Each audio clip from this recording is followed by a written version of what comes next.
orotraqueal. Esta es la famosa intubación. El paciente tiene que ser intubado por diferentes motivos. En este caso, porque está entrando a quirófano para que se le pueda hacer los drenajes respectivos en la región mandibular y cervical. La intubación generalmente lo va a hacer el anestesiólogo y es por eso que también sumado a esto es que se habla mucho en relación a la pandemia de los aerosoles, que tenemos que cuidarnos de los aerosoles. Y también los anestesiólogos cuando tienen que hacer una intubación orotraqueal o nasotraqueal, tienen que cuidarse bastante de los aerosoles. Entonces, al igual que los odontólogos, los anestesiólogos, estamos viendo maneras de cómo evitar esos aerosoles y no contaminarnos. Otro paciente, igual por proceso infeccioso, de pronto ustedes ya pueden ir calculando la edad de estos pacientes, no es que afecte a un grupo etario en específico, como les decía, va a depender mucho del estado inmunológico que pueda llegar a tener el paciente. Otra vez estamos viendo un paciente con una intubación orotraqueal. Esto es muy importante porque a través de este tubo el anestesiólogo está conectando a la máquina y la máquina está proporcionando oxígeno y el anestésico inhalatorio. Es muy importante también que esto va a ir hacia lo que es la laringe y ahí en la laringe tiene como un globito que se va a inflar para que se adhiera a las paredes de la laringe y evite que se salga ese tubo. Hago esta consideración porque en los niños no se puede colocar ese globito que se adhiere a las paredes de la laringe. Entonces, en los niños es un tubo continuo y si no tomamos las precauciones necesarias, ese tubo se puede salir de la laringe, no llega oxígeno a los pulmones y ahí se puede tener complicaciones.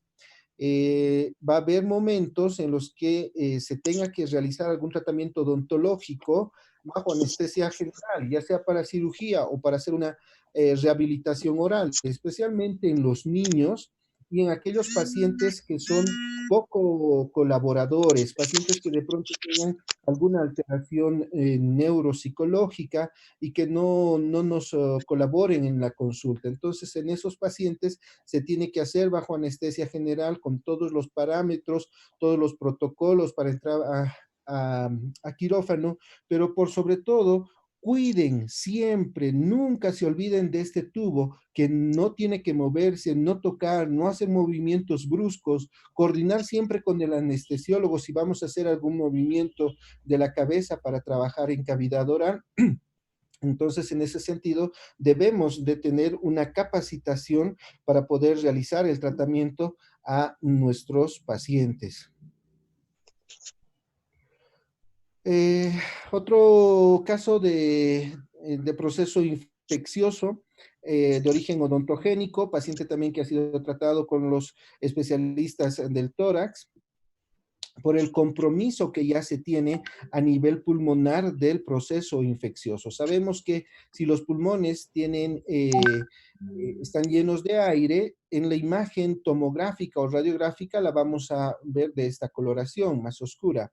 Pero si ya tiene algún contenido anormal, ya se empiezan a ver esas manchas, esos tonos de gris que pueden darse, ¿no? Entonces, ¿eso qué nos indica? Nos indica colección de pus en estos segmentos. Esto vendría a ser el mediastino, los pulmones a los lados, la columna vertebral hacia atrás. Entonces, no solamente es tratar el proceso infeccioso etiológico, el origen donde ha aparecido ese proceso infeccioso, sino que también tenemos que trabajar con los otros especialistas para que también coloquen sus drenajes a nivel de tórax, probablemente una pleurotomía, es decir, colocar un tubo para que vaya drenando ese proceso infeccioso o incluso hacer la apertura del tórax para hacer el lavado de esa colección purulenta.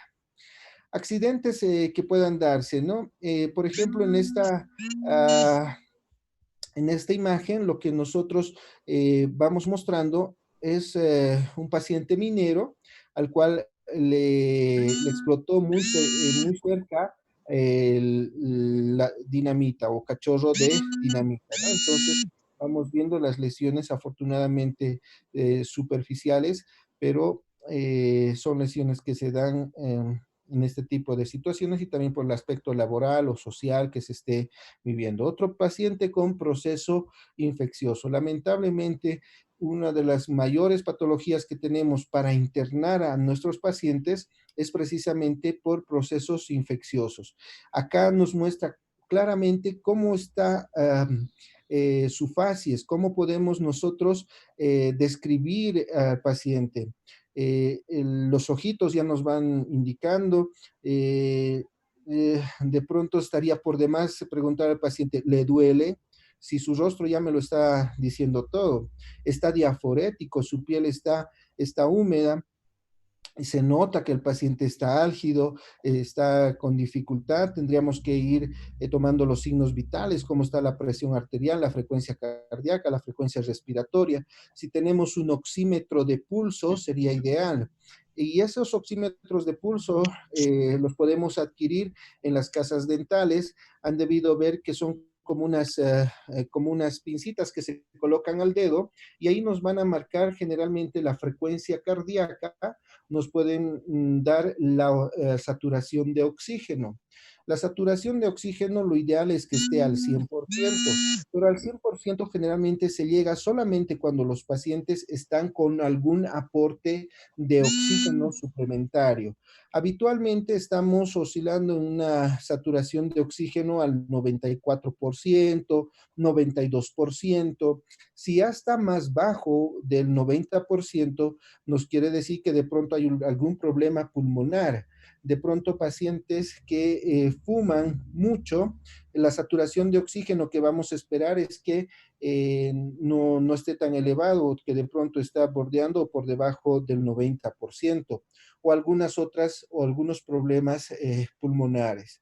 De pronto convendría eso también tener en el consultorio para algún momento con esto de la pandemia. Tenemos patologías en cavidad oral, como podemos ir observando.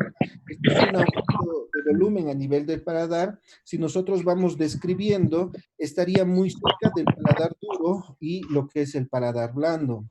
Cuando tenemos este tipo de lesiones acá, eh, podría ser una lesión benigna, pero también podría ser una lesión maligna. Y estamos hablando de un adenocarcinoma de glándula salival. Tenemos glándulas salivales en toda la boca, mayores, menores, como muy bien lo saben ustedes. Entonces, una de esas glándulas salivales menores también puede haber desarrollado un adenocarcinoma, un cáncer en el paladar que aparentaría ser una lesión benigna. Paciente con VIH-Sida confirmado, esto lo hace el manejo infectología, pero acá vemos cómo su sistema inmunológico ha sido alterado, ya está con manifestaciones de SIDA, tiene lesiones en lengua, labio, y acá tiene procesos infecciosos virales, tiene procesos infecciosos fúngicos, tiene procesos infecciosos bacterianos, tenía un absceso a nivel cervical. Muchas veces estos pacientes también está asociado a tuberculosis. Paciente con tuberculosis, bajas de peso, diarrea, ya nos van dando indicios de que probablemente ese paciente ya esté con manifestaciones de SIDA. De ahí es que la clínica, lo que vayamos observando, la experiencia, el estudio, revisar la bibliografía es muy importante para poder ir detectando este tipo de patologías. Todavía, lamentablemente, en algunos sectores de la provincia de nuestro departamento, tenemos sectores endémicos de tuberculosis, ¿sí? Tuberculosis es uno de los problemas que tenemos en el país, es por eso que si ustedes se van a fijar,